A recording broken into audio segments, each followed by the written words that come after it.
না, নির্বাচন ছাড়া তো আমাদের আর অন্য কোনো উপায় নেই ক্ষমতা হস্তান্তরের। তো এখন যেটা হলো যে যে এই সরকার অন্তর্বর্তীকালীন সরকার, এবং অন্তর্বর্তীকালীন সরকারের দায়িত্ব হচ্ছে একটা নির্বাচিত সরকারের কাছে ক্ষমতা হস্তান্তর করা। এবং এই নির্বাচন হস্তান্তর করতে হলে, ক্ষমতা হস্তান্তর করতে হলে যে নির্বাচন ছাড়া তো কোনো উপায় নেই। কাজেই নির্বাচনটা যদি হওয়া দরকার, এবং এই নির্বাচনে যে শুধু নির্বাচন নয়, গ্রহণযোগ্য নির্বাচন, বিশ্বাসযোগ্য নির্বাচন, এইটা হওয়া দরকার, যাতে করে একটা পরিবর্তনের ঘটে, ক্ষমতা হস্তান্তরিত হয়, এবং নিয়মিতভাবে নির্বাচন হওয়া উচিত।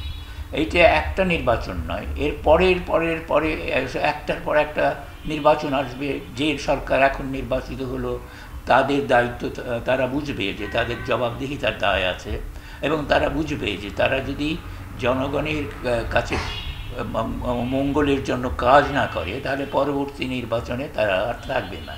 এবং যারা আসতে চাইবে তারাও জনগণের সমর্থন নিয়েই আসতে চাইবে, এবং সেজন্য জনগণের পক্ষে দাঁড়াবে। জনগণের যে সমস্যা, জনগণের জীবনের যে সংকট, অর্থনৈতিক জীবনে যে একটা বিশৃঙ্খলা, অনিশ্চয়তা, সেইগুলো সমাধানের জন্য যারা ক্ষমতায় আসতে চাইবে তাদেরকেও জনগণের সঙ্গে থাকতে হবে।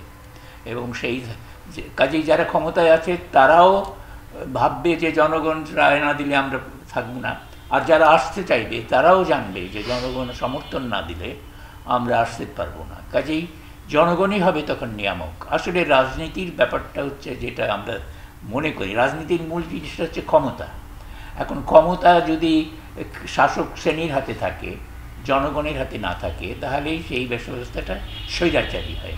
এবং আমরা যেটা গণতান্ত্রিক ব্যবস্থা যখন বলি, তখন এইটা বোঝাতে চাই যে জনগণই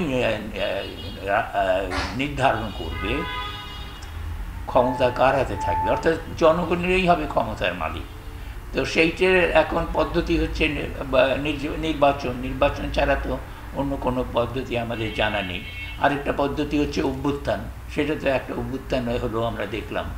আমরা তো 69-এর অভ্যুত্থানও দেখেছি, আমরা 71-এর যে মুক্তিযুদ্ধকেও আমরা একটা অভ্যুত্থানই বলতে পারি। রাষ্ট্রের বিরুদ্ধে যে আমরা যুদ্ধ করলাম, সেটা তো অভ্যুত্থানই ছিল।